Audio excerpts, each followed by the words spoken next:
হাজারো মানুষের ভিড়ে পার হয়ে অবচেতন ভাবে তার পা সামনে এগোয়। মনে মনে সে ভাবে, একটাবার কথা বলি, হয়তো এটা সেই অর্ক না যাকে আমি চিনি। আর যদি সে হয়, তবে কি সে এখনো মনে রেখেছে সেসব? অরণিক কথাগুলো ভাবছে। অর্ক এক কোণায় দাঁড়িয়েছিলেন সাংবাদিকদের ঘিরে। তাদের প্রশ্নের ভিড়ে হালকা হাসি দিয়ে কথা বলছিলেন। কিন্তু হঠাৎই তার চোখে পড়ে একজনের দিকে। অরণি ভিড় ঠেলে একটু একটু করে তার দিকে এগিয়ে আসছে।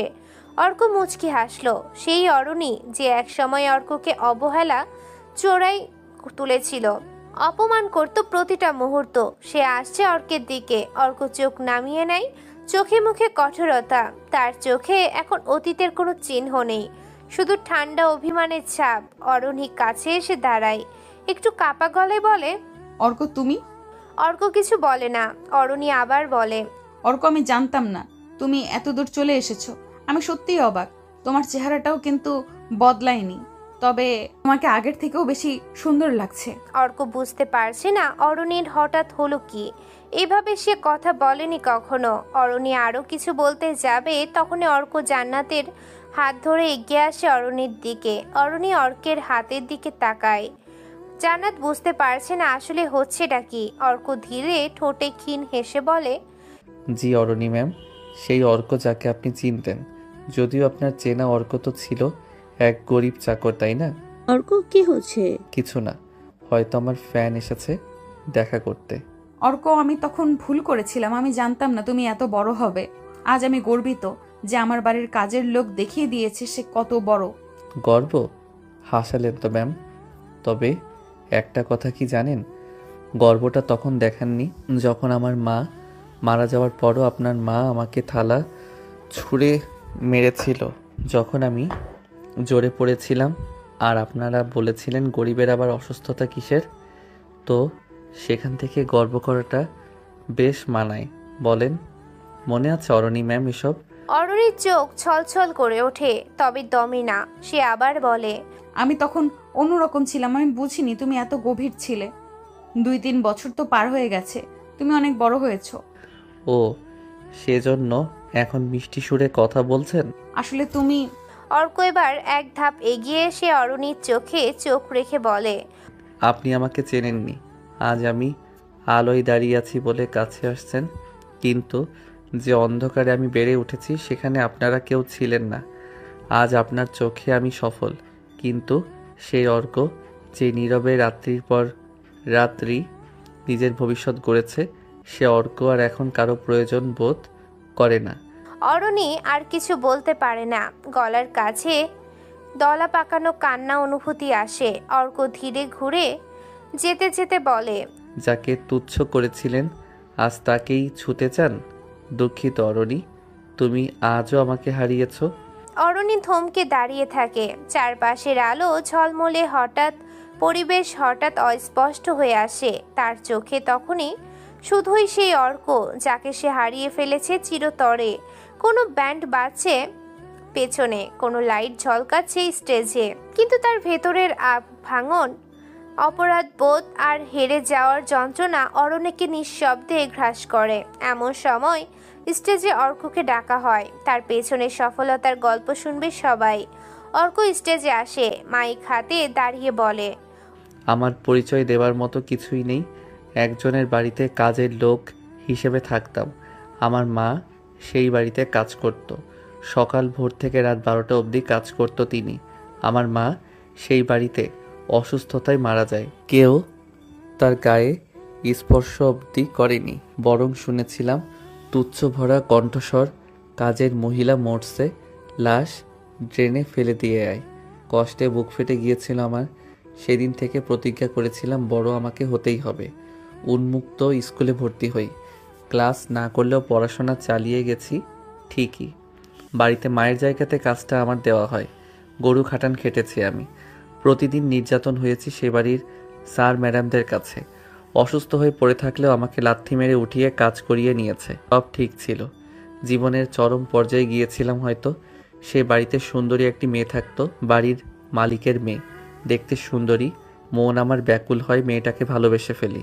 মেয়েটা আমাকে দিয়ে তার জুতো জামা, এমনকি তার বাথরুমও পরিষ্কার করিয়ে নিয়েছে। ভালো থাকার বদলে গালমন্দ বেশি শুনেছি। কাজের ছেলে হয়ে একদিন সেই মেয়েটাকে ভালোবাসার কথা বলেছিলাম। ব্যাস, সেদিন আমাকে সবাই অনেক মারে। হাত মুখ সারা গা ফেটে রক্ত বের হয়। সেই মেয়েটি বলেছিল আমার কোনো যোগ্যতা নেই তাকে ভালোবাসার। ভালোবাসতেও যোগ্যতা লাগে, হয়তো সেই যোগ্যতার নাম টাকা। আজ আমি সেই যোগ্যতা অর্জন করেছি। মেয়েরা আমার পিছনে ঘোরে। সেদিন বাড়ি থেকে বের না করে দিলে আজ আমি এত দূরে আসতে পারতাম না। এজন্য আমার সফলতার পিছনে একজন নারীর অবদান বেশি।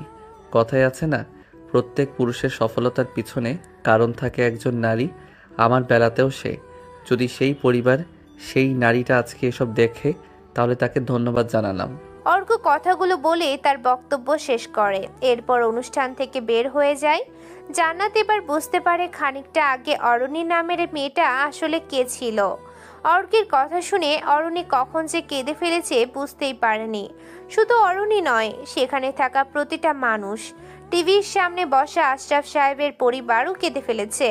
কিন্তু এখন কেঁদেই বা আর লাভ কি? অর্ক দাঁড়িয়ে আছে বারান্দায়। রাতের নিস্তব্ধ নগরী তার কাছে এখন বড্ড প্রিয় হয়ে উঠেছে। বিজনেসম্যানদের পার্টিতে অর্ক দেখিয়ে দিয়েছে মানুষ কিছু চাইলে তা সে করেই ছাড়ে। আজকে অরণি অবাক হয়েছিল অর্ককে দেখে। অরণি আজকে প্ল্যান করেছিল এখানে থাকা বড় কোনো বিজনেসম্যানের সাথে বন্ধুত্ব করবে, এরপর তার বাবাকে বলে তার সাথে বিয়ে ঠিক করে নিবে। কিন্তু যখন অর্ককে দেখে তখন সে নিজেকেই সামলাতেই পারেনি। অর্কের এমন পরিবর্তন অরণির হজম হচ্ছে না। এমন সময় জান্নাত এসে দাঁড়ায় অর্কের পেছনে। অর্ক হালকা কাঁধ ঘুরিয়ে দেখলো জান্নাত এগিয়ে অর্কের পাশে এলো। দুজনে চুপচাপ দাঁড়িয়ে থাকে। নীরবতা কাটিয়ে বেশ কিছু সময় পর জান্নাত বলে, তাহলে এই মেয়েটাই সে যাকে তুমি ভালোবাসো? হুম। এই জন্যই কি আমি শুধু তোমার বন্ধু হয়ে থেকে গেলাম? জান্নাত, তোমাকে আগেই বলেছি ভালোবাসা দিয়ে আমাকে আর পাওয়া যাবে না। তুমি কি তাকে এখনো ভালোবাসো? ঠিক জানি না, তবে মনের কোথাও যেন ওর প্রতি একটা টান অনুভব করতে পারি। আচ্ছা বেশ, আমি না হয় বন্ধু হয়েই থাকবো তোমার পাশে। অর্ক কিছু বলতে পারে না। জান্নাতের দিকে খুশি মাখা দৃষ্টিতে তাকায়। মাঝরাত, ঢাকা চট্টগ্রাম হাইওয়ের এক নির্জন মোড়। ঘুটঘুটে অন্ধকারে ছড়িয়ে ছিটিয়ে থাকা সাদা ধোঁয়া, আগুনের লেলিহান শিখা আর পুড়ে যাওয়া প্লাস্টিক লোহার গন্ধে বাতাস বেশ ভারী। চারদিকে শুধু বিস্ফোরণের শব্দ আর জ্বলন্ত ট্রাকের কঙ্কাল দেখা যাচ্ছে। 30 কোটি টাকার মাল 40টি বিশাল কাভার্ড ভ্যান ভর্তি হয়ে রওনা দিয়েছিল চট্টগ্রাম বন্দরের দিকে। মালগুলো ছিল ইম্পোর্টেড কেমিক্যালস, সোলার প্ল্যান্ট, যন্ত্রাংশ এবং কয়েকটি দামি মেশিনারি, যা আশরাফ ইন্ডাস্ট্রিজ এর আগামী 3 বছরের সবচেয়ে বড় প্রজেক্টের চালিকা শক্তি। কিন্তু সবই শেষ। চারদিকে শুধু ধ্বংস। আগুনের তাপে হাইওয়ে পিচ পর্যন্ত গলে গিয়েছে। বিস্ফোরণে উড়ে গিয়েছে ট্রাকগুলোর ছাদ। কয়েকটি ট্রাক তো প্রায় ছিন্ন ভিন্ন হয়ে গেছে। ঘটনার ভয়াবহতায় ফায়ার সার্ভিস, পুলিশ, এমনকি সেনাবাহিনীর বিশেষ টহলও ছুটে এসেছে। কিন্তু এর মধ্যেই আগুনের ছায়া আলোয় একজন মানুষ দাঁড়িয়ে আছে অদ্ভুত এক প্রশান্তিতে, সবার থেকে দূরে। সে হাতে ধরা সিগারেটটা ঠোঁটে চেপে ধোঁয়া ছেড়ে মৃদু হাসে। সে হলো সাব্বির রহমান, যে 10 বছর জেলে ছিল, যাকে মিথ্যে খুনের মামলায় ফাঁসিয়ে দিয়েছিল আশরাফ সাহেব। সে ফিরে এসেছে, আর তার প্রথম আঘাত এতটাই শক্তিশালী যে আশরাফ ইন্ডাস্ট্রিজ এর ভিত কেঁপে উঠবে। আশরাফ সাহেব বিজনেসের জন্য সব করত, কাউকে সরানোর প্রয়োজন হলেও একবারও ভাবতো না। কিন্তু আশরাফ সাহেব এবার যেন হারাতে চলেছে তার এত টাকার রাজত্ব। সাব্বিরের সঙ্গে ছিল 4 জন বিশেষ প্রশিক্ষিত লোক, যারা একসময় কন্ট্রাক্ট ব্লাস্ট টিম হিসেবে কাজ করত। এখন তারা সাব্বিরের জন্য আগুনের খেলা খেলতে প্রস্তুত। প্রতিটি ট্রাকে সাবধানে লাগানো হয়েছিল সময় নির্ধারিত বোমা। বোমায় বিশেষ কেমিক্যাল ফুয়েল ব্যবহার করা হয়েছিল, যাতে ছোট্ট স্পার্ক থেকেই ভয়াবহ বিস্ফোরণ হয়। সবকিছু এত নিখুঁতভাবে করা হয়েছিল যে কারোর মনে সন্দেহ হওয়ার উপায় নেই। পেছনে লাল আলো জ্বলছে, পুলিশ সাইরেন, মিডিয়া পৌঁছে গেছে। তবুও সাব্বিরের মুখে কোনো ভয় নেই। সে এক পা করে এগিয়ে যায় ধ্বংসস্তূপের মাঝে। আগুনের আভায় তার চোখে স্পষ্ট ধীরতা। সে বলে, আজ শুরু, একে একে সবকিছু নিয়ে নেব। আশরাফ, তুমি যেভাবে আমার জীবনটা শেষ করে দিয়েছিলে, আমি সেইভাবে তোমার সাম্রাজ্য পুড়িয়ে ছাই করে দেব। সাব্বিরের ঠোঁটে একটুখানি বিজয়ের হাসি। সাব্বিরই ছিল আশরাফের একমাত্র প্রতিদ্বন্দ্বী।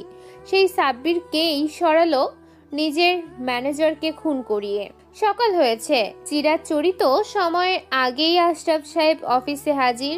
আজ তার একটি গুরুত্বপূর্ণ চুক্তি সই হওয়ার কথা ছিল চায়নার এক কোম্পানির সাথে, কিন্তু হঠাৎ ম্যানেজার জামির দৌড়ে এসে বলে, স্যার, ভয়াবহ খবর, আমাদের সব ট্রাক আগুনে পড়ে গেছে। প্রথমে তিনি না বুঝলেও কয়েক সেকেন্ড পরেই বুঝতে পারে জামির কিসের কথা বলছে। আশরাফ উঠে দাঁড়িয়ে চিৎকার করে, কি বলছো? কই গেল মালগুলো? কিভাবে হলো? পুড়ে গেছে মানে? তুমি সব চেক করনি পাঠানোর আগে? স্যার, 5 বার করে চেক করা, কিন্তু তবুও সব ব্লাস্ট হয়েছে। পেট্রোল বিস্ফোরণ। ফায়ার সার্ভিস বলেছে বোমা লাগানো হয়েছিল, কেউ ইচ্ছা করে করেছে। কি? স্যার, সব টিভি চ্যানেলে কভার করেছে এটা। আপনার কোম্পানির নাম এখন লাইভে। মার্কেটের নতুন চলমান যে প্রোডাক্ট সবগুলো স্টক প্রাইস পড়েও শুরু করেছে। আশরাফ মুহূর্তে চুপ হয়ে যায়। রাতে ব্লাস্ট, দিনে স্টক প্রাইস ড্রপ, সব যেন ওর মাথার উপর দিয়ে যাচ্ছে। সে চেয়ার ধরে বসে পড়ে। হঠাৎ কানে বাজে ফোনের রিং। টেবিলে থাকা ফোনটার দিকে নজর যায়। একটা অচেনা নাম্বার রিসিভ করে সে।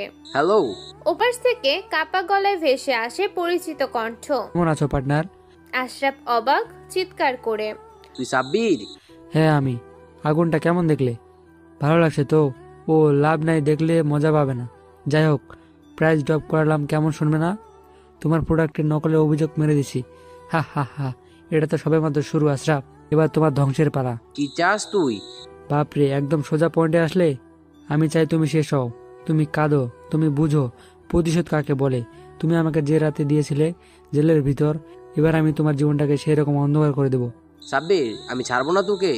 তুমি তো এক সময় বলেছিলে জীবন একটা খেলা, আর সেই খেলায় আমি কুইন মুভ করলাম। পার্টনার, ছাড়াছাড়ি তো অনেক পরের বিষয় বস। কল কেটে যায়। আশরাফ সাহেব বুকে হাত দিয়ে বসে পড়ে। মাথার মধ্যে ঘোরে 30 কোটি টাকার ব্যাংক লোন। যেন সবকিছু তার এবার হারাতে হবে। যেসব ইনভেস্টররা এই ডিলে টাকা ঢেলেছিল, এগুলো বিক্রি করলে 60 কোটি টাকা হবে। এই 60 কোটি টাকা এখন কিভাবে জোগাড় হবে? এক সপ্তাহ পর। কয়েকদিন ধরে আশরাফ ভিলাতে নানান সমস্যা দেখা দিচ্ছে। ইনভেস্টররা বাড়িতে আসছে, ব্যাংক থেকে চাপ দিচ্ছে টাকার জন্য। সবকিছু মিলিয়ে পুরো বাড়িটা থমথম করছে। কিন্তু এর ভেতরে অরণি নেই। সে অর্ককে নিয়ে ভাবনাতে ডুবেছে। বিজনেস পার্টি সেই রাতটার পর অরণি অর্ককে দেখে অবাক হয়েছে। সেদিন অরণির চোখের সামনে যেন একটা নতুন মানুষকে দেখেছিল, যার মুখটা একসময় ছিল ধুলিমাখা, মলিন জামা, নিঃশব্দ কাজের ছেলে। আর এদিন তার চোখে ছিল আত্মবিশ্বাস, ঠোঁটে কঠিন নিষ্ঠুর এক হাসি। আর সেই হাসি কাঁপিয়ে দিয়েছিল অরণির বুক। অর্ক আজকের সোলার হোপ গ্রুপের সিও। অরণি ভেবেছিল সেদিন হয়তো কথা বলবে, সামান্য কিছু ব্যাখ্যা দিবে, কিন্তু অর্ক নিউজের সবকিছু জানিয়ে দেয়। সেখানে থাকা সবাই কেঁদেছিল। অরণি বুঝতে পারেনি সেও কেঁদে ফেলেছে। তবে অর্ক অরণির দিকে তাকিয়েও দেখেনি, যেন সে অর্কের সামনে দাঁড়িয়ে থাকা একটা বাতাস মাত্র। সেই রাত থেকে একটা অদ্ভুত হাহাকার বাসা বাঁধে অরণির ভিতরে। ঘুম ভাঙে মাঝরাতে, ঘুম আসে না গভীর রাতে। আয়নায় নিজের চোখে ক্লান্তি দেখে আর যতই সে নিজেকে বোঝাতে চায় অর্ককে নিয়ে ভাবা উচিত নয়, ততই যেন অর্কের মুখটা আরো পরিষ্কার হয়ে ভেসে ওঠে ওর চোখে। ড্রয়িং রুমে বসে চা খাচ্ছিলেন রত্না। পাশে সোফায় গা এলিয়ে বসে আছে অরণি, মন খারাপ করা এক চাহনিতে জানালার দিকে তাকিয়ে। রত্না লক্ষ্য করলেন মেয়েটা কিছুদিন ধরে খুব চুপচাপ। তবে এটা তার বাবার বিষয় নিয়ে নয়, বরং অন্য কারণ। এক সময় কৌতূহলে বললেন, তোর মন খারাপ কেন রে? এত চুপচাপ কেন তুই? না তো মা, কিছু না। এ বাবা রাত দিন টেনশন করছে, কি হবে এসব ভাবছি। না না, কিছু তো হয়েছে। সবচেয়ে বড় কিছু না হলে এই রকম চুপ করেই দীর্ঘশ্বাস মুখের ভিতর থেকে বের হয়। তুই কি অর্ককে নিয়ে ভাবছিস? মায়ের মুখে অর্কের নাম শুনে অরণি চুপ হয়ে যায়, ভেতরে যেন কেউ কাটা বিধিয়ে দেয়। মা, তুমি জানো সব? অর্ক ছোটবেলা থেকেই অন্যরকম ছিল, কারো ক্ষতি করেনি। আমরা যখন ওকে চাকরের মতো ব্যবহার করতাম, বাড়ির পোষা কুত্তার থেকেও খারাপ আচরণ করতাম, বোকা দিতাম, সেই ছেলেটা কোনোদিন মুখে শব্দ পর্যন্ত করেনি। হয়তো তার বড়দোয়া আজকে আমাদের পরিবারের খারাপ অবস্থা নেমে আসতে যাচ্ছে। আমি আমি খুব খারাপ আচরণ করেছি মা ওর সাথে। সেটাও তো বুঝেও বলতো তেমন কিছু হয়নি ম্যাম, মানে সে সব মেনে নিত। আর যে ছেলেটার কোটি টাকার মালিক, তাকে দেখে আমরা গর্ব হয়, কিন্তু আমাদের অহংকার তখন ওকে শেষ করে দিতে চেয়েছিল। এখন মনে হয় চলে গিয়ে ভালো কাজ করেছি। অরণির চোখ ঝাপসা হয়ে আসে, বুকটা যেন ফেটে যাচ্ছে। আমার এত অহংকার ছিল, আমি তাকে কখনো মানুষ বলে ভাবিনি, অথচ এখন আমি তার চোখে তাকাতেও সাহস পাই না। রত্না চুপচাপ মাথায় হাত রাখেন মেয়ের। চোখে ছিল মা হৃদয়ের অপার মমতা। রেবেকা এলেন, রত্না তাকে কফি দিয়ে বলল, তুমি জানো অর্ক এখন কি হয়ে গেছে? আমাদের বাড়িতে থাকা সেই কাজের ছেলেটা? হ্যাঁ, আর সে বিশাল বিজনেস সাম্রাজ্যের মালিক, সোলার হোপ গ্রুপের সিও। রেবেকা বিস্ময়ে চুপ করে গেলেন, কিছুক্ষণ পর বললেন, টিভিতে ওর ইন্টারভিউ দেখছি, প্রথমে চিনতে পারিনি। আমরা তার সাথে বড্ড অন্যায় করেছি, মানুষ মনে করিনি, অথচ সেই ছেলেটা এখন টপ বিজনেসম্যান। অরুণী কি ওকে নিয়ে ভাবছে? রত্না চুপ করে থাকে। অরণির নাম শুনলেই তার বুক কেঁপে ওঠে। আর অরণি, সে তখন বারান্দায় দাঁড়িয়ে নিচের দিকে তাকিয়েছিল, চোখে কেবল অর্ক। অরণি অবশেষে সাহস করে ফোন করলো অর্ককে। রিং বাজে একবার, দুবার, তিনবার, কিন্তু কেউ ধরল না। অর্কের নাম্বার ম্যানেজ করা ওর কাছে কোনো বিষয় না। সে নাম্বার পেয়েই কল করেছিল, কিন্তু রিসিভ হয়নি। সে টানা 2 দিন ফোন করেছে অর্ককে, বেশিরভাগ সময় ব্যস্ত সিগন্যাল। তারপর আবার কিছু না। অরণির ভিতরটা যেন ছিন্ন ভিন্ন হয়ে যায়। যে ছেলেটাকে সে একদিন অবহেলা করেছিল, আজ সেই ছেলেটা একটু পাত্তা দিচ্ছে না তাকে। অরণি ঠিক করলো সরাসরি যাবে অর্কের অফিসে। সে চলেও আসে পরের দিন। সোলার হোপ গ্রুপের বিল্ডিং এর নিচে দাঁড়িয়ে যখন অরণির উপরের দিকে তাকায়, বুকটা ধরফর করে ওঠে। চোখের সামনে যেন অর্কের সেই দীপ্ত মুখ ভেসে ওঠে। আমি কথা বলবো, যাই হোক। নিজের মনকে বোঝায় অরণি। সিকিউরিটির থেকে অনেক কষ্টে অনুমতি নিয়ে রিসিপশনে গিয়ে দাঁড়ায়। কাকে চাই ম্যাম? অর্কের সাথে দেখা করতে এসেছি। এমন সময় জান্নাত এসে দাঁড়ায়। অরণিকে চিনতে পারে। অরণি জান্নাতকে দেখে জান্নাত বলে, আপনি আরুনি? আমাকে চেনেন? হুম। অর্কের সাথে কি একটু দেখা করানো যাবে? আচ্ছা, অ্যাপয়েন্টমেন্ট নেওয়া আছে, দেখি শিডিউল। না, নেই। সরি, স্যারের সাথে এভাবে দেখা হবে না, তাছাড়া স্যার এখন বিজি। তাহলে আমি বসে থাকবো, কখন ফ্রি হবে সে? সেটা জানি না, তবে আপনি বসতে চাইলে বসেন, ওয়েটিং লবিতে থাকেন, কিন্তু কখন বের হবে জানি না। অরণি সোফাতে গিয়ে বসলো। 1 ঘন্টা, 2 ঘন্টা, 3 ঘন্টা পর অবশেষে অর্ক বেরিয়ে এলো কনফারেন্স রুম থেকে। চারপাশে বিজনেস এক্সিকিউটিভ, সাংবাদিক, সহকর্মীরা ঘিরে আছে তাকে। জান্নাতও আছে ওর পাশে। নতুন প্রজেক্ট নিয়ে জানতে চায় রিপোর্টাররা। মাইক হাতে সবাই ঘিরে রেখেছে। অর্ক কিছু বলতে যাবে, তখনই চোখ চলে যায় সবার পেছনে দাঁড়িয়ে থাকা অরণির দিকে। অর্ককে অবাক করে দিয়ে অরণি এগিয়ে এসে বলল, অর্ক, আমি একটু কথা বলতে চাই তোমার সাথে। অর্ক এক ঝলক তাকায়, তারপর ঠান্ডা স্বরে বলে, আজ ব্যস্ত আছি, সময় নেই। Please 1 minute. শোনো, আমার জীবনে এখন গুরুত্বপূর্ণ অনেক কিছু আছে, সময় নষ্ট করতে চাই না। পারলে রিসিপশনে নম্বর রেখে যেও বা অ্যাপয়েন্টমেন্ট নিয়ে রাখো, দেখা হবে যদি সময় পাই। তারপর কোনো কথায় অপেক্ষা না করে অর্ক চলে যায়, সাথে জান্নাতেরও হাতটাও ধরে। অরণি নির্বাক দাঁড়িয়ে থাকে। পেছনে কয়েকজন অফিস কর্মী বলা শুরু করে, উনি না স্যার সে ভালোবাসার মানুষ ছিল। স্যার গরিব থাকায় তখন না করে দিয়ে স্যার যখন টাকার মালিক হয়েছে তখন এসেছে পাত্তা নিতে। এসব শুনে অরুণীর বুকটা কেঁপে ওঠে। সে চোখের জল চেপে দ্রুত বেরিয়ে আসে বিল্ডিং থেকে। গাড়িতে বসে আছে অর্ক, পাশে জান্নাত। অর্ক জানালা দিয়ে তাকিয়ে দেখে অরুণী মাথা নিচু করে বের হচ্ছে। কি মজা পাচ্ছ কষ্ট দিয়ে মেয়েটাকে?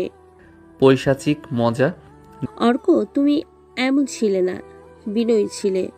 তুমি ট্রেস কথা বলা কবে ধরলে? হ্যাঁ জানি না, বাদ দাও। কাজ ছাড়া কোনো কিছু ভাবতে চাই না।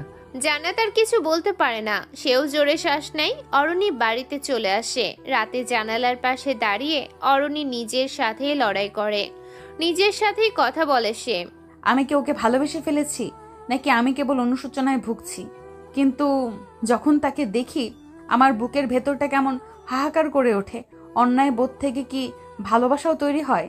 তার চোখে বারবার ফিরে আসে অর্কের ঠান্ডা মুখ, অবহেলার চোখ, নির্বিকার কণ্ঠ। চোখের সামনে ভাসতে থাকে অর্কের সবকিছু।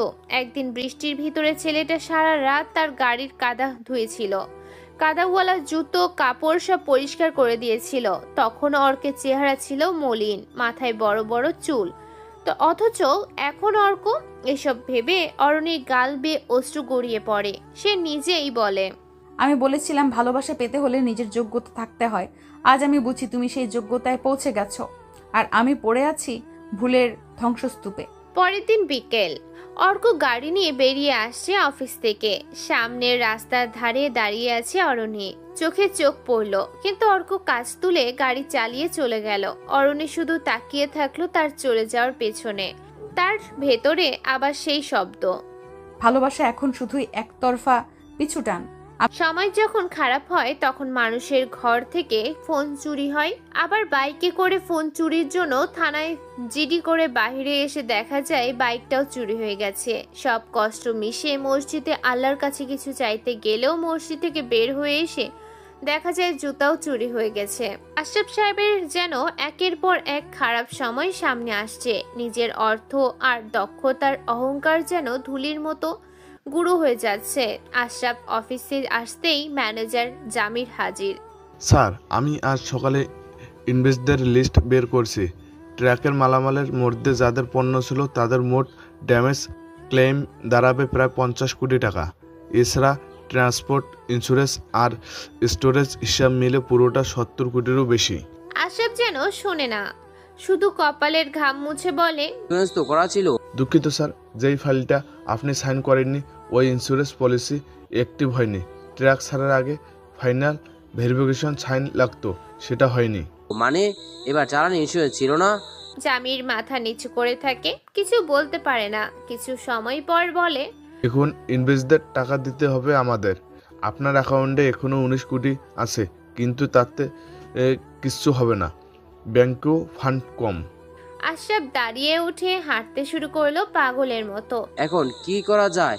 ব্যাংকে লোনের পসিবলই? বিস্ফোরণ ডিফ্লেন্ট কারণে এখন ব্যাংক কোনো রিস্ক নিতে চাইছে না। আমাদের প্রস্তাব তারা আগ্রহ দেখায়নি। আমি চেষ্টা করেছিলাম। তাহলে আমি কি করব জামির? আমি একা কিভাবে সামলাবো? স্যার, একটা অপশন আছে। আপনার নারায়ণগঞ্জে যে জমিগুলোতে নতুন ফ্যাক্টরির প্ল্যান করেছিলেন সেগুলো কিছু অংশ আপনি নিলামে তুললে ভালো দাম পাওয়া যাবে। অন্তত 30 থেকে 35 কোটি উঠে আসবে। ইনভেস্টদের টাকাও কিছুটা শোধ হবে। আমার বিজনেস স্টুডেন্টরা কেটে দিতে বলছো জামির? আমি কিভাবে সব হারাতে দেব? আর কোন উপায়? স্যার, আপনি সব হারাবেন না, অন্তত সময় পাবেন। বাকিটা আবার গুছিয়ে নিতে পারবেন।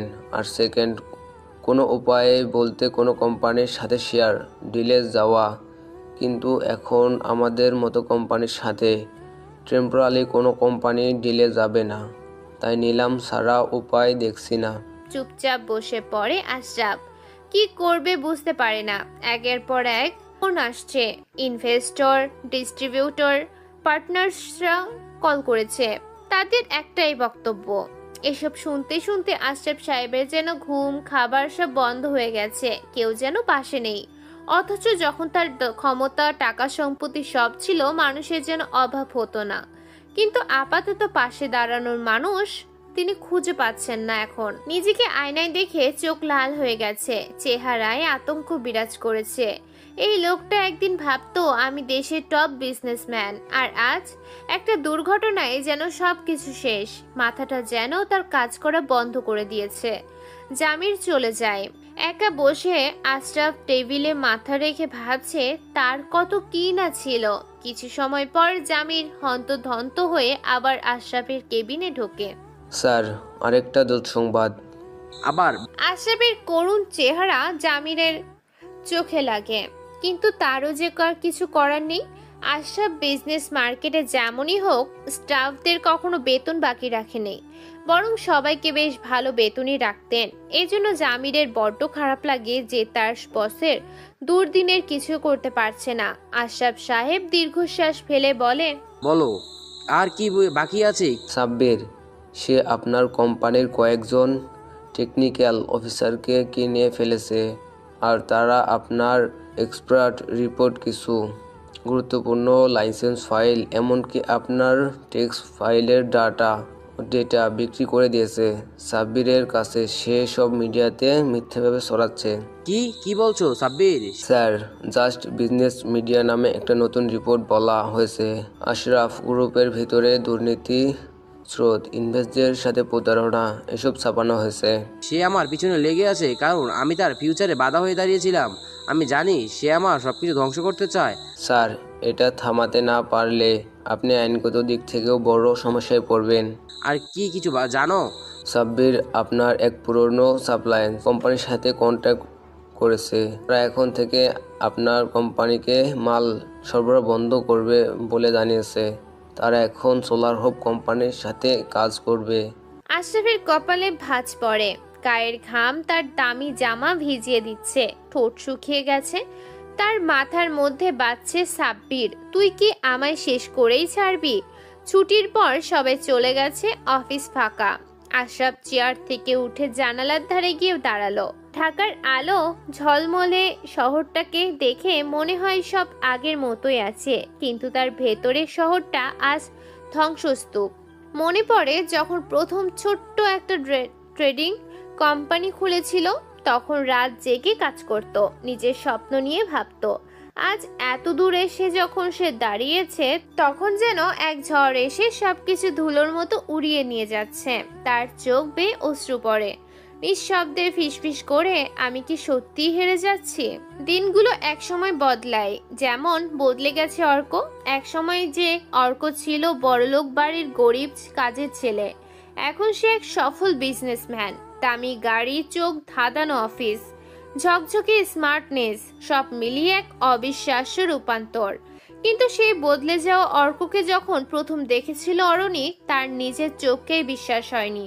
এই ছেলেটা কি সত্যিই সেই অর্ক যে একসময় আমাদের বাড়ির কাজ করত, যাকে আমরা কত তাচ্ছিল্য করেছি? শরীরটা কেঁপে উঠেছিল ওর নিজের ভাবনায়। তখন সেও জানতো না এই অর্কই একদিন তার রাতের ঘুম কেড়ে নিবে। সময়টা সন্ধ্যা, সূর্য নামছে, বাতাসে একটু শীত শীত ভাব। অরুণে নিজের রুমে আয়নার সামনে বসেছিল। শাস্তি ইচ্ছে হচ্ছিল না, মুখটা যেন নিষ্প্রাণ হয়ে গিয়েছিল। হাতে ফোন, স্ক্রিনে অর্কের আপলোড করা লাস্ট একটা ছবি। কালো শুটে দাঁড়িয়ে, চোখে সানগ্লাস, পেছনে একটা বিলাসবহুল গাড়ি, আর কাচের ভেতরে একটি মেয়ের অবয়ব। অর্ককে দেখে অরণের বুকের ভিতর কেমন যেন মোচড় দেয়। নিজে নিজে বলে, অর্ক, তুমি তো আজ অন্য কেউ হয়ে গেছো। রত্না তার মেয়ের এ অবস্থা দেখে বলে, ভাগ্যের কি খেলা, আমরা যাকে একসময় কাজের ছেলেবেলে দূরে রেখেছিলাম, সেই ছেলেটাই আজ আমার মেয়ের স্বপ্ন হয়ে দাঁড়িয়েছি। আর তোর বাবারও সবকিছু শেষ হতে চলেছে। অরণির তার বাবার এসব নিয়ে যেন চিন্তায় নেই। তার হুট করে যে কি হলো, যে সে রাত দিন অর্ক ছাড়া কিছুই বুঝতে পারছে না।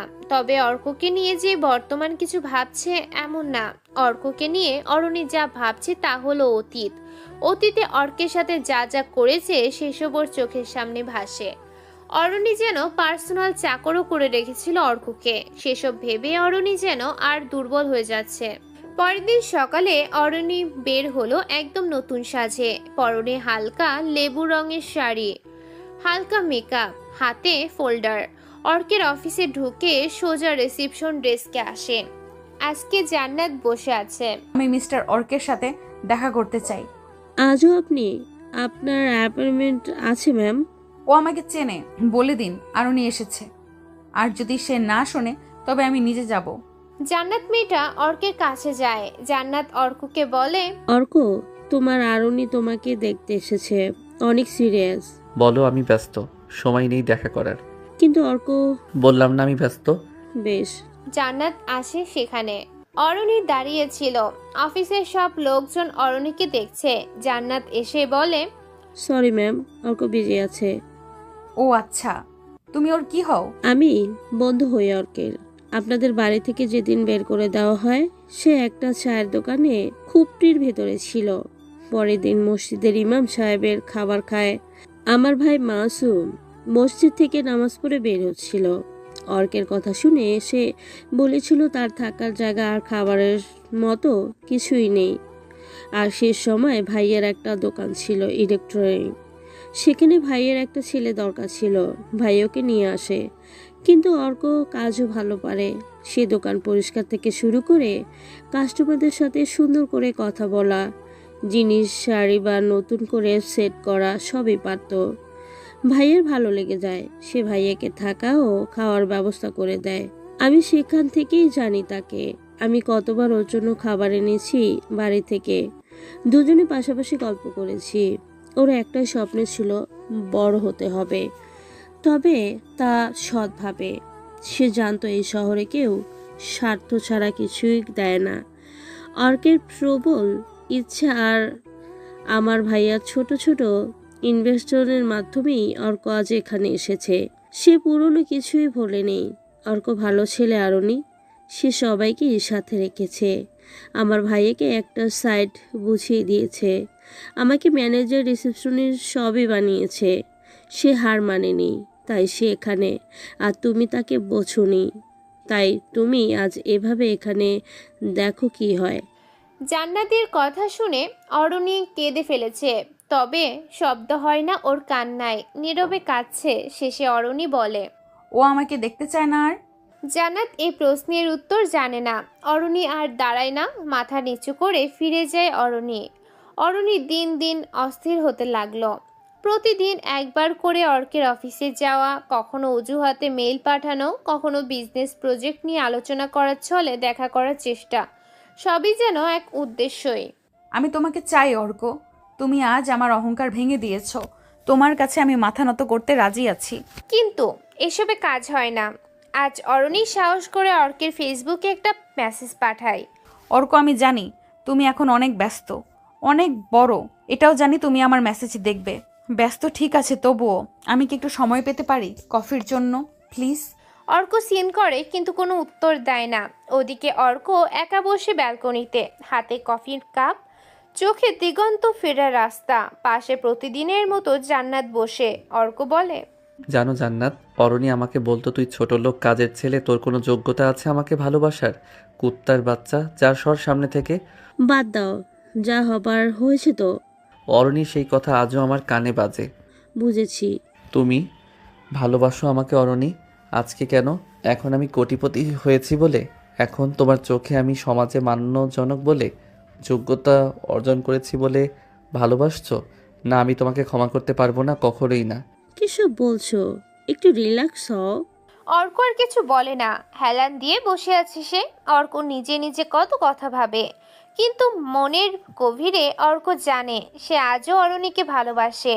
অরণিই ছিল তার প্রথম ও শেষ ভালোবাসা। অরণি আবার যায় অর্কের অফিসে। এইবার সে নিচে রিসিপশনে বসে অপেক্ষা করে প্রায় 3 ঘন্টা। অবশেষে অর্ক বেরিয়ে আসে। অরণি দৌড়ে অর্কের সামনে যায়। অর্ক চুপচাপ দাঁড়িয়ে থাকে। স্টাফরা ফোন বের করে ভিডিও শুরু করে। তুমি আবার এসেছো? হ্যাঁ, আমি এসেছি। তোমাকে বলার মতো কিছু কথা আছে। তোমার বলার কিছু নেই আর আমি শুনতে চাই না। না, আছে, শুনতেই হবে। অর্ক চুপ থাকে। অরণি আরেকটু এগিয়ে আসে। আমি জানি আমি তোমার অতীতে কষ্ট দিয়েছি। আমার আচরণ, আমার কথা, সব কিছু দিয়ে আমি তোমাকে অপমান করেছি, আর তার জন্য আমি অনুতপ্ত। তুমি জানো অনুতপ্ত হওয়ার মানে কি?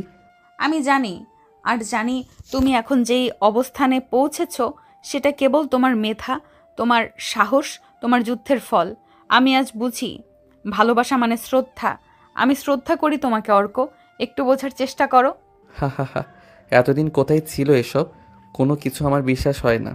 তুমি কি জানো আমি এখন রাত জেগে তোমার ছবিগুলো দেখি, তোমার নাম উচ্চারণ করে কাঁদি, তোমার আগের কথাগুলো ভাবলে আরো কষ্ট অনুভব করি। মানুষ কি পরিবর্তন হতে পারে না?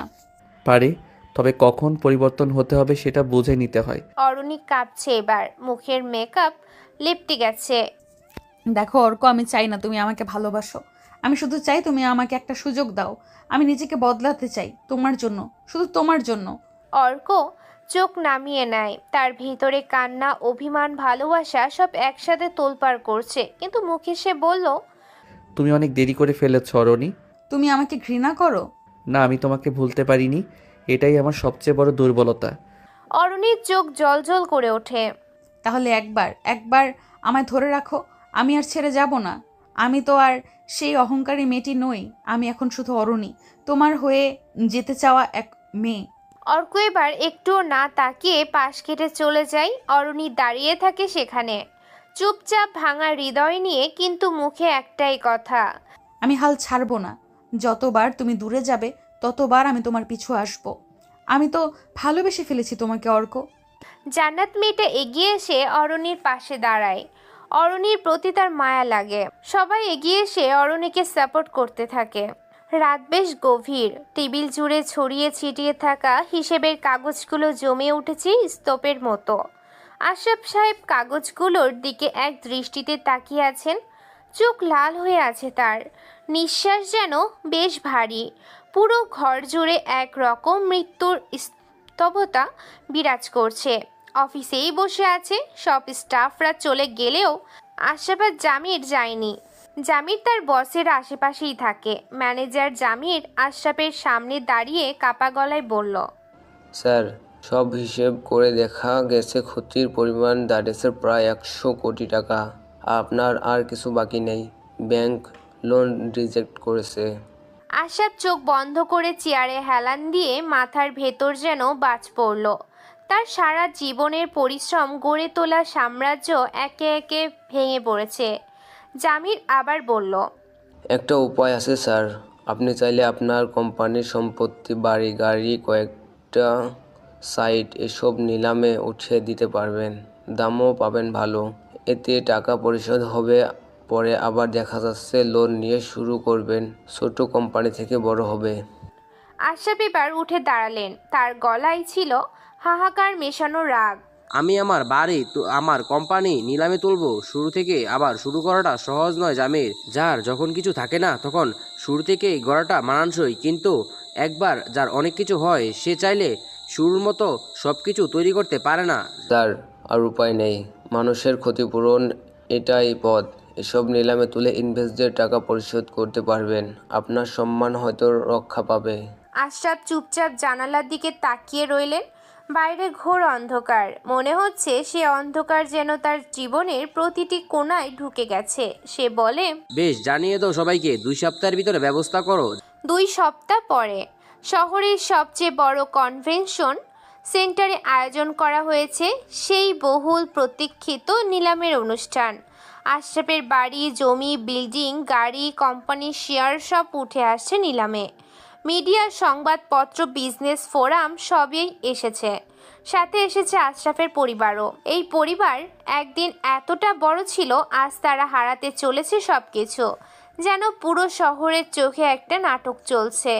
রত্না, রেবেকা বেগম, অরুণী, আশরাফ সবাই প্রথম সারিতে বসে, চোখে মুখে উদ্যোগ আর লজ্জার ছায়া। প্রথমে কোম্পানির 2টি অফিস বিক্রি হলো, তারপর গাড়ি। একে একে উঠেছে বিশাল বাড়িটি, যেখানে অর্ক একসময় বাসন মেজে কাপড় ধুয়ে বড় হয়েছে। অরুণী কাপা চোখে একটার পর একটা মূল্য শুনছে। 50 কোটি টাকায় কে কিনবে বাড়িটি? 55 কোটির অফার আসলো। আর কি কেউ আছে? 70 কোটি। নিলাম তো জমে উঠছে। 70 কোটি অফার। হঠাৎ নিস্তব্ধতা। দরজায় হঠাৎ এক আওয়াজ। সব ক্যামেরা ঘুরে যায় একদিকে। একজন লম্বা চওড়া কাঁধের মানুষ, কালো স্যুট পরে, হালকা দাড়ি, চোখে সানগ্লাস, হাতে সিগনেচার ব্র্যান্ডের ঘড়ি পরে, মুখে একটা মাস্ক, ভেতরে আসলো। তার পাশে তার 2জন সিকিউরিটি, একটি মেয়েও আছে। ছেলেটি আস্তে ধাপে ধাপে মঞ্চের দিকে এগিয়ে আসে। সবকিছু যেন নীরব হয়ে গেছে। সে এসে বলে, আমার অফার 150 কোটি টাকা, একেবারে সব কিছু, বাড়ি, কোম্পানি, জমি, গাড়ি সব, আর সেই সাথে আশরাফ সাহেবের মেয়ে অরণিকে বিয়ের প্রস্তাব। হলরুম স্তব্ধ হয়ে যায়। নিলাম পরিচালকের মুখ হা হয়ে আছে। সাংবাদিকেরা ক্যামেরা ফ্ল্যাশ মারছে একটার পর একটা। ছেলেটা মুখ থেকে মাস্ক সরায়। অর্ক এসেছে। অর্ক আসাতে হলরুম আরও হইচই পড়ে যায়। অরণির পাশে বসা রেবেকা ফিসফিস করে বলে, ওই তো অর্ক, আমাদের বাড়ির কাজের ছেলে অর্ক। কিন্তু অর্ক কি সব বলল? অরণি যেন কথা হারিয়ে ফেলে। হ্যাঁ, এটাই সেই অর্ক যে একদিন কাপড় কাচত, অপমান সহ্য করত, কোনো বেলা ঠিকমতো খেত না। আজ সে সোলার হোপ গ্রুপের সিও, কোটি টাকার মালিক। সে আজ তাদেরই বাড়ি কিনতে এসেছে যেখানে তাকে প্রতিদিন অপমান সহ্য করতে হতো। অর্কের অফারে আর কোনো বিজনেসম্যান কথা বলার সাহস দেখায়নি। অর্কের অফারে ডিল ফাইনাল। আশরাফ রাজি না হয়ে উপায়ও নেই। কিন্তু সব হারানোর পরও তার প্রিয় মেয়েটাকেও বিয়ে দিতে হবে অর্কের সাথে। এছাড়া তার যে উপায় নেই। অরণিকে যদি বিয়ে না দেয় অর্কের সাথে, তাহলে আশরাফ সাহেব এত টাকা কখনোই পাবে না। জামির, কি করব? স্যার, লোক আপনার যাবতীয় যা আছে সব 80 কোটির উপরে হবে না, অথচ অর্ক সাহেব 150 কোটি দিচ্ছে। সুযোগ ধরে নিন স্যার হাতের মধ্যে। কিন্তু তাই বলে আমার মেয়েকেও নিলামে তুলবো? স্যার, আপনি তো বললেন বিজনেসের রাস্তায় আপনার কাছে অবৈধ বলে কিছুই নেই, সবই বৈধ যদি লাভ হয়। আর তাছাড়া যতটুকু জানি অরুণী ম্যাম অর্কের পিছনে ঘুরে বেড়ায়। সেসব বাদ দেন। কোটি কোটি বিজনেসম্যান আপনার জামাই হলে আপনার পরবর্তীতে আপনার বিজনেস কত বড় হতে পারে ভাবছেন? ঠিক আছে বলছো। কিন্তু তাই বলে আমার মেয়েকে এভাবে সবার সামনে নিলামে তুলবো? থামো তো। ঠিক আছে, ডিল ফাইনাল, আমি রাজি। আশরাফ সাহেবের দিকে ক্যামেরার আলো এসে পড়ে। অর্ক তখন মাইক হাতে বলে, নো মিস্টার আশরাফ, এখানে আসুন, সাইন করুন। জান্নাত পেপারস। জান্নাত জোরে একটা শ্বাস নেয়। চোখে জল জমেছে। লাইট আর ক্যামেরার আলোতে সে জল সবার চোখে পড়লেও অর্কের সেসব দেখার সময় নেই। জান্নাত একটা ফাইল এনে দেয়। আশরাফ সাহেব স্টেজে উঠে, নিন, এখানে সাইন করুন। এখানে লেখা আছে আপনার যা কিছু আছে, যত সম্পত্তি, বাড়ি গাড়ি সব কিছু। এমনি আপনি আপনার মেয়ে অরণিকে আমার কাছে 150 কোটি টাকায় বিক্রি করে দিচ্ছেন। আশরাফের বুকের ভিতরটা কেঁপে উঠল। শেষ কথাটা শুনে অরণি যেন স্তব্ধ দৃষ্টিতেই তাকিয়ে আছে অর্কের দিকে। সে এতটা কঠোর হবে কখনো ভাবেনি অরণি। অর্ক আবার বলে, শেষে আরও লেখা আছে এই টাকা আপনি তখনই পাবেন যখন আপনি আপনার মেয়েকে বিয়ে দেবেন। যেদিন সে আমাকে স্বামী হিসেবে মেনে পেপারে সাইন করবে, ঠিক সেই সময়ই টাকাটা আপনি পাবেন। আশরাফ সাহেব ঘুরে তার মেয়ের দিকে তাকায়। তার পেছনে জামির দাঁড়ানো। জামির হাত তুলে হ্যাঁ বলতে বলে। আশরাফ আর দেরি করে না, সে সাথে সাথেই সাইন করে দেয়। নিলাম ট্র্যাজেডি সেখানে শেষ হয়ে গেছে। অর্ক ফাইলটা বন্ধ করে জান্নাতের দিকে ছুড়ে দেয়। নিলাম শেষ। সংবাদপত্রের headline, Arka become owner of Ashraf empire. সবকিছুর পেপার বুঝিয়েও নিয়েছে অর্ক। সে ওখান থেকে চলে যায়। কারোর সাথে কথা বলেনি। অরণি একবার ডেকেছিল, কিন্তু অর্ক ঘুরেও তাকায়নি। সবাই চলে যায়। রত্না চলে যাবার আগে আশরাফকে বলে, বিজনেসের জন্য তুমি আমার মেয়েকেও বিক্রি করে দিলে? আশরাফ চুপ থাকে। সবাই চলে গেছে। আশরাফ একা বসে। এমন সময় কারো পায়ের আওয়াজ শুনতে পায়। হ্যালো পার্টনার, কেমন আছো? বের সব তো শেষ, আর কি চাস? হা হা হা, কে যেন বলতো টাকা আর ক্ষমতা থাকলে সবই সম্ভব। মিস্টার আশরাফ, আপনি ভুল। অহংকার বেশি হলে সবই সম্ভব। টাটা। আপাতত আমার কাজ শেষ। কি করেছি তার কোনো প্রমাণ নেই। তোমার মাল পুড়িয়েছি, ফাইল চুরি করিয়েছি, নকল প্রোডাক্টের কেস মেরেছি, তোমার লোক সরিয়েছি, কেউ জানে না, কেউ। সুতরাং আমি মুক্ত। সাব্বির দ্রুত হেঁটে হাসতে হাসতে চলে যায় সেখান থেকে। অরণিরা নিজেদের বাড়িতে আসে। সবাই সোফাতে বসা। এমন সময় দরজায় কড়া নাড়ার শব্দ হয়। ঝর্ণা খালা এসে দরজা খুলতেই দেখে অর্ক দাঁড়িয়ে। অর্ক বাবা। ঝর্ণা খালার কথাই হাসে অর্ক। সে এগিয়ে আসে। অর্ক অরণিদের বাড়ির লিভিং রুমে দাঁড়িয়ে। অর্ককে দেখে সবাই একত্রিত। অরণি, রেবেকা, আশরাফ, রত্না, আরান, সেলিম, ঝর্ণা খালা সবাই একসাথে দাঁড়িয়ে। অর্ক ঠান্ডা গলায় বলে, আইনত এই বাড়ি এখন আমার, কিন্তু আমি আপনাদের থাকতে দিচ্ছি কারণ আমি প্রতিশোধ চাই না। আমি প্রমাণ দিতে চেয়েছিলাম গরিবেরও স্বপ্ন থাকে, আর সেই স্বপ্ন একদিন রাজত্ব করে। সেই সাথে আমি অরণিকে এখনই বিয়ে করতে চাই। রত্না মাথা নিচু করে কাঁদছেন। আশরাফ চোখে জল নিয়ে তাকিয়ে আছে। অরণি কিছু বলতে চায়, কিন্তু তার গলা শুকিয়ে গেছে। অর্ক এখন আশরাফের সবকিছুর মালিক, কিন্তু অর্ক কেন অরণিকে হঠাৎ এভাবে বিয়ের কথা বলল? কোনো অনুষ্ঠান লোকবহর ছাড়াই এদের বিয়ে হয় আজ। রাতের শেষ প্রহরে সাজানো বাসর ঘরে প্রবেশ করলো অরণি। লাল শাড়িতে ঢেকে থাকা মুখটা একটুখানি কাঁপছে। বাইরে থেকে কেউ বুঝবে না, কিন্তু ভেতরে ভেতরে সে জানে আজকে রাতটা কোনো সাধারণ বাসর রাত নয়, সেটা ওর কাছে স্পেশাল। কিছু সময় পর অর্ক আসে ভিতরে। অর্ক দরজা বন্ধ করে ধীরে ধীরে এগিয়ে এলো। তার চোখে কোনো রোম্যান্স নেই কোনো আহ্লাদ, বরং গভীর শীতল চিন্তামগ্ন দৃষ্টি নিয়ে অরণিকে দেখছে। অরণি বুঝতে পারছে না অর্ক হুট করে কেন এভাবে বিয়ে করলো। অর্ক হঠাৎ বলে, অরণি, তুমি এখন আমার বউ। এই পরিচয় আজকে থেকে তোমার পরিচয়। ভালোবাসি তোমায়, সেটা অস্বীকার করব না, কিন্তু মন থেকে এখনো তোমাকে স্ত্রী হিসেবে মেনে নিতে পারিনি। এটা শোনা মাত্রই অরণির চোখে বিস্ময়। সে ভেবেছিল অর্ক তাকে ভালোবেসে মন থেকে বিয়ের সিদ্ধান্ত নিয়েছে, কিন্তু এই স্বীকারোক্তি যেন অরণিকে কাঁপিয়ে তুলল। কেন মেনে নিতে পারোনি? তার কণ্ঠ কাঁপে। অর্ক কিছুক্ষণ চুপ করে থেকে বলল, কারণ তুমি আমাকে এক সময় অপমান করেছিলে। তোমার পরিবারের প্রতিটা সদস্য আমাকে তুচ্ছ করেছে। আমি ছিলাম এই বাড়ির কাজের ছেলে, যাকে সবাই অবহেলায় দেখত। আজ আমি যে অবস্থানে এসেছি সেটা কঠিন পথ পেরিয়ে, আর আমি চাই তুমি সেই পথটা অনুভব করো। তুমি যদি সত্যি আবার স্ত্রী হতে চাও, তবে তোমাকে প্রমাণ করতে হবে তুমি সেই জীবন বুঝতে পেরেছো। নতুবা ভরণ পোষণ সব পাবে, কিন্তু অধিকার পাবে না। অরণি কেঁদে ফেলল। এমনটা করবে অর্ক ভাবেনি। কাঁদলেও নিজেকে সামলে কণ্ঠে ধীরতা নিয়ে বলল, তুমি যা চাও আমি করব। ঠিক আছে, আমি রাজি। তবে শোনো, কাল সকাল থেকেই তুমি এই বাড়ির সব কাজ করবে। রান্না করা থেকে শুরু করে ঘর মোছা, কাপড় ধোয়া, মানে আমি যা যা করতাম সব তোমাকে করতে হবে। আরেকটা কথা, তুমি তোমার ঘরে থাকবে, কিন্তু তোমার রুমের খাটে কোনো রকম নরম তোষক থাকবে না। আর আমি ঘুমাবো আমার মায়ের ঘরে, যেখানে আজও তার ঘ্রাণ থাকে। মানে আমি আগে যে ঘরে থাকতাম। যতদিন না আমি মন থেকে বুঝি তুমি আমার স্ত্রী হওয়ার যোগ্য, ততদিন তুমি শুধু আমার বউ নামে পরিচিত থাকবে। স্ত্রীর মর্যাদা নয়, বাকিটা সব তোমার উপর। অর্ক এক নাগারে কথাগুলো বলে থামলো। অর্ক এভাবে অরণিকে বলবে অরণি ভাবেনি। তবে অরণির চোখে পানি আসে না, সে এতেই খুশি। হাসি মুখে বলে, অর্ক অবাক হয়, কারণ অর্ক ভেবে নিয়েছিল অরণি তাকে ভালোবাসে বা বিয়ে করছে তার এই টাকা দেখে। এই জন্য অর্ক ইচ্ছে করেই নিলাম অরণিকে কেনার কথা বলে। অর্ক সেখানেও অবাক হয় যখন অরণি কোনো রিয়াক্টই করেনি। তাই অর্ক শেষমেশ বিয়ে করে যাতে সে অরণিকে এভাবে বলতে পারে। অরণি তাতেও রিয়াক্ট না করে রাজি হয়ে গেছে।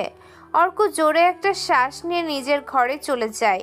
দুজন লোক ঢোকে, তারা নতুন সার্ভেন্ট। অরণির বিছানা থেকে তোষক তুলে নিয়ে চলে যায়। অরণি শুধু চুপচাপ দেখেছে। পরদিন ভোরে ঘুম থেকে উঠল অরণি। এমন বিছানা সে কখনো কল্পনাও করেনি। মোটা চাদরের নিচে কাঠের শক্ত খাট। সে জানে এই যুদ্ধ ওর নিজে তৈরি করা, তাই এই যন্ত্রণাও তারই প্রাপ্য। আর কিছু না ভেবে রান্নাঘরে গিয়ে রান্নার কাজ শুরু করলো সে।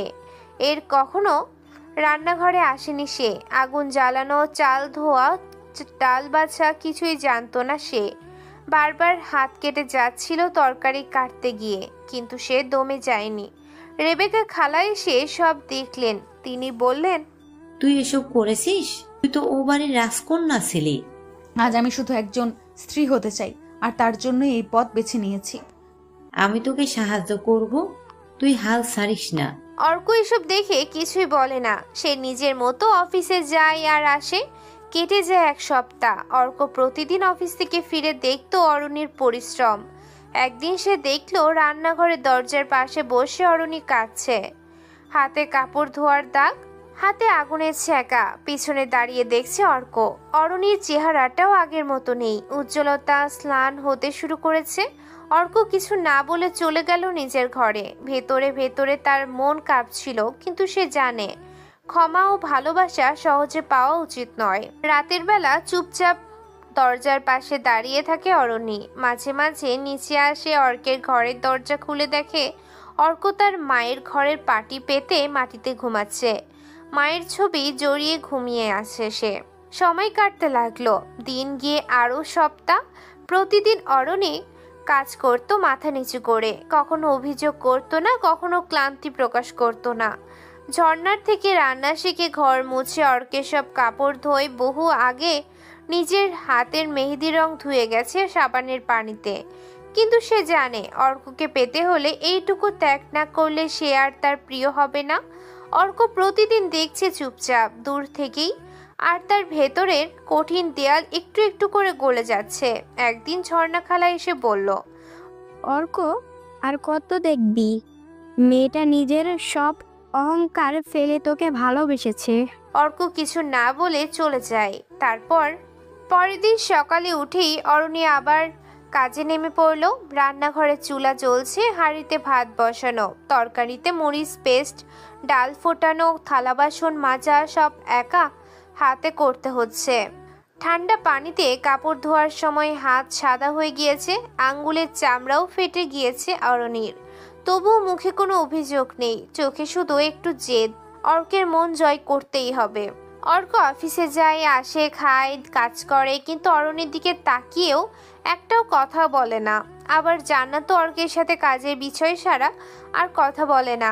সবকিছু পাল্টে গেছে, অরণিও পাল্টেছে। অর্কও আরো নিজেকে শক্ত করেছে অরণির বিষয়ে, যেন তার অস্তিত্ব অর্কের চোখে নেই।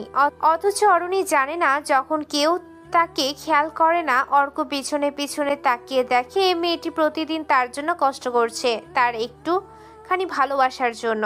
সন্ধ্যায় রান্না শেষ করে ঘর মোছার সময় হঠাৎ মাথা ঘুরে পড়ে গেল অরণি। ঘাম দিয়ে একেবারে ভিজে গিয়েছে শরীর, মুখ সাদা হয়ে গেছে জ্বরে, চোখ অর্ধেক বন্ধ। অর্ক তখনও নিজের ঘরে। ধপ করে পড়ার শব্দে দরজা খুলেই ছুটে এলো। অরণি। নিঃশব্দে নামটি বেরিয়ে এলো তার ঠোঁট থেকে। অরণি চোখ মেলল, অর্ককে কাছে পেয়ে একটু হাসলো, মুখে বলল না কিছু, কিন্তু চোখ দিয়ে বলল, তোমার জন্যই তো লড়ছি। অর্ক এক মুহূর্তের জন্য শক্ত হতে পারল না। অরণিকে কোলে করে তুলে নিয়ে নিজের ঘরে নিয়ে গেল। তখনই বুঝলো জ্বর অনেক। অর্ক দেরি করে না। অর্ক বিছানার পাশে বসে অরণির মাথায় পানি ঢালতে থাকে।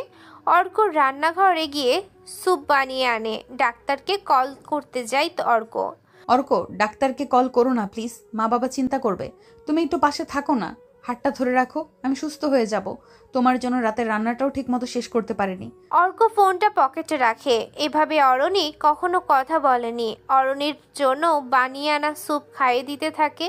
তবে বাড়ির সবাই ততক্ষণে জেনে গেছে অরণি অসুস্থ। সবাই দেখতে এসে অবাক হয়, কারণ অর্ক নিজে অরণির কেয়ার শুরু করে দিয়েছে। চুল টেনে দিচ্ছে অর্ক, কখনো কখনো কপালে রাখা ভেজা কাপড় পাল্টে দিচ্ছে। বাড়ির সবাই অর্কের কাণ্ড দেখছে। অর্ক অরণির হাত ধরে বলে, তুমি বোকা, এত কষ্ট কেন করো বলো তো? আমি তো আছি। তুমিই তো বলেছিলে সব করতে, ভেবেছিলে আমি তোমার পরিবর্তন দেখে ভালোবাসছি, তাই না? অর্ক চুপ থাকে। অরণি তার কথা বলতে পারছে না, কিন্তু চোখের কোণায় জমা জল তার জবাব দিল, তুমি আমার জীবন, আমি তো হেরে গেছি তোমার ভালোবাসায়। রাত 3টা বাজে। অর্ক এখনো ঘুমায়নি। বারবার উঠে অরণির কপালে হাত দিয়ে তাপমাত্রা মাপে, আবার ঠান্ডা পানি পট্টি দিয়ে সেবা করে, মেডিসিন খাইয়েছে তাকে। হঠাৎ অর্ক বলে ওঠে, অরণি, তুমি কি সত্যি বদলে গেছো, নাকি তোমার ভালোবাসার রংটাই আমি দেখতে পারি না? অরণি ঘুমাচ্ছে। অর্ক এসব কথা শোনে না। অর্ক অরণিকে দেখতে দেখতে বসা অবস্থায় অরণির হাতের উপর মাথা রেখে ঘুমিয়ে পড়ে। সকালে ঘুম থেকে উঠে অরণি দেখলো তার পাশে বসে অর্ক ঘুমিয়ে পড়েছে। তার হাতটা ধরে রেখেছে শক্ত করে, কিছুক্ষণের জন্য পৃথিবী থেমে গেল। মনে মনে বলে, এই অর্কটাই তো আমি চেয়েছিলাম। অরণি এখন অনেকটা সুস্থ, কিন্তু এখন তার চোখে অর্কের প্রতি এক অনন্য শ্রদ্ধার ভালোবাসার ছায়া। ও আর এখন প্রতিশোধে নয়, প্রেমে জিততে চায়। ওর মা রত্না এসে বলল, আরও অর্ক তো মন থেকে খুব ভালো, কিন্তু কষ্ট পেয়েছি। ওকে যদি সত্যি ভালোবাসিস তাহলে ওর রাগ অভিমানটাই তোর ভালোবাসায় ভাঙাতে হবে। অরণি চোখের পানি মুছে হাসলো। আমি ওকে ছাড়বো না মা, আমি জানি আমার অর্ক আমাকে ভালোবাসে, আর আমি ওর হয়ে সব করব যতদিন না ও বলবে তুই আমার বউ। রেবেকা খালা এসে চুপচাপ অরণির পাশে বসে বলে, এই অর্কটাকে আমরা চিনতে পারিনি, যে ছেলেটা আমাদের বাসন মাজতো, আর সে আমাদের থেকেও মানুষে বড় হয়ে গেছে। তোর জন্য ওর চোখে যে ব্যথা, সেটা আমরা কেউ চাপা দিতে পারবো না। অরণি মুচকি হাসে, গলায় ধীরতা নিয়ে বলে, খালা, আজ ও আমায় পাত্তা না দিলেও আমি বিশ্বাস করি ওর মনেই আমি বাস করি। অন্যদিকে অর্ক এখনো মুখে কিছুই বলে না। সবেমাত্র সুস্থ হওয়া অরণির পাশে একটা বালিশ রাখে, খাবার সাজিয়ে দেয়, রাতে বাইরে দাঁড়িয়ে দীর্ঘ নিঃশ্বাস নেয়। রাতে সবাই ঘুমিয়ে পড়েছে। অরণি বারান্দায় দাঁড়িয়ে চাঁদের আলোয় ভিজে। হঠাৎ অর্ক পেছন থেকে বলে, এভাবে দাঁড়িয়ে থাকলে ঠান্ডা লাগবে। অরণি চমকে পেছনে তাকায়। তুমি তুমি এইভাবে কথা বললে আজ? অর্ক মুখ ফিরিয়ে হাঁটতে শুরু করে, তারপর বলে, অন্য কিছু ভেবো না, আমি শুধু ঠান্ডার কথা বলেছি। অরণি হাসে, মন ভরে ওঠে ওর। আমি জানি তুমি ভালোবাসো, বলো না কিছু, আমি তবুও কান পাতলে যেন শুনতে পারি। অর্ক তাড়াতাড়ি রুম থেকে পালায়। রাত পেরিয়ে সকাল আসে। অরণি এখন বেশ সুস্থ, তবে তার চোখে স্পষ্ট ক্লান্তির ছাপ। শরীরের থেকেও মনের ক্লান্তি। অর্কের প্রতি ভালোবাসা ও সম্মান এতটা জমাট বেঁধে উঠেছে যে ও নিজের ভেতরের অহংকারটাও মাটিতে মিশিয়ে দিয়েছে। অর্ক প্রতিদিনই বাইরে যায় আসে, কিন্তু কিছু একটা যেন তাকে অস্থির করে তুলেছে। একদিন অফিস থেকে ফেরার পথে গাড়ি চালাতে চালাতে হঠাৎ তার গাড়ি ব্রেক কাজ করছে না বুঝতে পারে। তীব্র গতিতে সামনে থাকা একটি ট্রাকের দিকে বেঁধে যায় অর্কের গাড়ি। হায় আল্লাহ, ব্রেক কাজ করছে না। হাত পা ঠান্ডা হয়ে আসে অর্কের। কয়েক সেকেন্ডের মধ্যেই ঘটে যায় দুর্ঘটনা। গাড়ি রাস্তার একপাশে উল্টে গিয়ে গাছের সঙ্গে ধাক্কা খেয়ে থেমে যায়। আচমকা সব অন্ধকার। অর্কের শরীর রক্তে ভেসে গিয়েছে, মাথা কেটে গেছে, ডান পা ভেঙেছে। অজ্ঞান অবস্থায় হাসপাতালে নেওয়া হয় তাকে। খবর পেয়ে ছুটে আসে অরণি, চোখে তার অশ্রুর বন্যা। অর্ক প্লিজ, আমার কিছু হবে না বলো, আমি তোমাকে ভালোবাসি, মন থেকে ভালোবাসি, তোমার কিছু হলে আমি বাঁচবো না। অরণি ওটির দরজার সামনে বসে পড়ে, কান্নায় ভেঙে পড়ে। অরণি একা একা কথা বলতে থাকে। ওদিকে অপারেশন চলে দীর্ঘ 3 ঘন্টা। চিকিৎসক জানায় অর্কের অবস্থা সংকটজনক, কিন্তু সে বেঁচে আছে, তবে পুরোপুরি সেরে উঠতে সময় লাগবে। অর্কের সিকিউরিটিরা অ্যাক্সিডেন্টের ভার দেয় পুলিশের উপরে। বেশ কয়েকদিন ইনকোয়ারির পর পুলিশ রিপোর্টে বেরিয়ে আসে গাড়ির ব্রেক কাটা ছিল। অর্কের গাড়িতে লাগানো একটি ব্যক্তিগত ড্যাশ ক্যামেরাও কাছের একটি দোকানে সিসিটিভি ফুটেজে স্পষ্ট দেখা যায় একজন লোক মধ্যরাতে গাড়ির নিচে গিয়ে কিছু একটা করেছে। পুলিশ এই ফুটেজ ফ্রেম বাই ফ্রেম বিশ্লেষণ করে বুঝে ফেলে লোকটির চেহারা বের করে। লোকটিকে খুঁজে বের করা হয়। ওর নাম হানিফ। পুলিশের পিটানিতে সবকিছু বলে যায়। সাব্বিরের পুরনো ড্রাইভার। হানিফকে গ্রেফতার করার পর সে স্বীকার করে। হানিফের কথাগুলো পুলিশ সাব্বিরকে খুঁজে বের করে। সে দেশ ছেড়ে চলে যাওয়ার প্রস্তুতি নিচ্ছিল। পুলিশ সাব্বিরকে গ্রেফতার করে। জিজ্ঞাসাবাদের পর সাব্বির বলে, আশরাফ সাহেবের সব ক্ষতি করার পরেও অর্কের জন্য আশরাফ নিজেকে মানিয়ে নিয়েছিল, তাই অর্ককে সরাতে চেয়েছিলাম। অর্কের জ্ঞান ফিরেছে 3 দিন পর। চোখ খুলে দেখে সামনে বসে অরণি। চোখ লাল, মুখ ক্লান্ত, কিন্তু তবুও সে হাসছে অর্ককে দেখে। তুমি এখানে? চেহারার একই হাল। অর্ক দীর্ঘশ্বাস ফেলে। সে উঠে বসার চেষ্টা করে। অরণি তাকে সাহায্য করে। অর্ক বলে, তুমি কষ্ট পেতে না, তোমার জন্য আমার কোনো জায়গা নেই, এটা বুঝেও। আমি তো তোমাকে কাজের মেয়ে বানিয়েছি। অরণি কেঁদে ফেলে। অর্কের হাত ধরে বলে, জানি তুমি আমাকে মেনে নাওনি, কিন্তু আমি তবুও ভালোবেসেছি। তোমাকে পাওয়ার লোভ নয়, শুধু ভালোবাসার অধিকার নিয়ে থেকেছি। তুমি যদি নাও মেনে নিতে তবুও সারা জীবন তোমার পাশে থাকতাম। অর্ক প্রথমবারের মতো গভীরভাবে তাকায় অরুণীর দিকে। আমার করা অপমান আমাকে তাড়িয়েছে। তুমি চাইলে বাড়ি ফেরত নিয়ে নিজের মতো থাকতে পারো। এসব চাই না, কারণ তুমি এখন আমার ঘর। তুমি ছাড়া আমি শূন্য। অর্ক হাসে, কিন্তু সেই হাসিতে চোখ ভিজে যায়। তোমার মতো একটা মেয়ে আমার জীবনে দ্বিতীয়বার আসবে না। তাই তো বলছি, এবার মেনে নাও আমাকে। তুমি শুধু আমার বউ না, তুমি আমার ভালোবাসা, আমার গর্ব, তুমি আমার জীবন। অরুণীর মুখে হাসি, চোখে অশ্রু, বুক ভরে ওঠে খুশিতে। অর্ক ধীরে হাত বাড়িয়ে ওর হাত ধরে। চলো অরণি, নতুন করে জীবন শুরু করি। অরুণী দেরি করে না, অর্ককে শক্ত করে জড়িয়ে ধরে। অর্কও অরুণীকে জড়িয়ে ধরে। 2 মাস পর অর্ক সুস্থ হয়ে বাড়ি ফিরেছে। বাড়ির সবাই লজ্জায় মাথা নিচু করে। রেবিকা, রত্না, আশরাফ, বাড়ির সবাই এসে বলে, অর্ক, আমরা ভুলে বুঝেছিলাম তোকে, তাই ওকে অপমান করেছি, কষ্ট দিয়েছি। আজ আমরা বুঝছি তুই মানুষ হিসাবে সবার উপরে। আমাদেরকেও ক্ষমা করে দে অর্ক, তোর মায়ের জন্য ক্ষমা চাচ্ছি। আপনাদের ক্ষমা চাইতে হবে না, আমি সব ভুলে গেছি। তুই খুব মহান ছেলে অর্ক, তুই আমাদের চোখ খুলে দিয়েছিস। অরুণী তখন পাশে দাঁড়িয়ে মাথা নিচু। অর্ক বলে, এই মেয়েটাই আমাকে ফিরিয়ে দিয়েছে, ওই আমার শক্তি।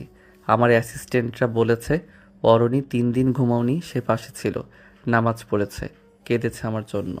হয়তো ওর জন্যই বেঁচে ফিরেছি। সবাই অর্ককে জড়িয়ে ধরে। আগে যে মানুষটার কাছে ঘেঁষত না কেউ, আজ সবাই তাকেই জড়িয়ে ধরেছে। রাতে ছাদে বসে আছে অর্ক আর অরুণী। চাঁদের আলোয় শান্ত বাতাস। অরুণী মাথা রাখে অর্কের কাঁধে, ধীরে ধীরে বলে, আজ আমি খুব সুখী অর্ক। অরুণীর কপালে চুমু দিয়ে অর্ক বলে, তুমি শুধু সুখী না, তুমি আমার জীবন, আমার বউ। তুমি আজ থেকে শুধু আমার। তাহলে চলো বাচ্চা কাচ্চা নেবার কাজটা সেরে ফেলি। ওরে দুষ্টু ফাজিল বর, এখানে শুরু করবে? এই না, চলো রুমে যাই। তার মানে তুমিও চাচ্ছিলে? অরুণী লজ্জায় মুখ লুকোয় ওর বুকে। অর্ক কোলে নিয়ে রুমের দিকে যায়।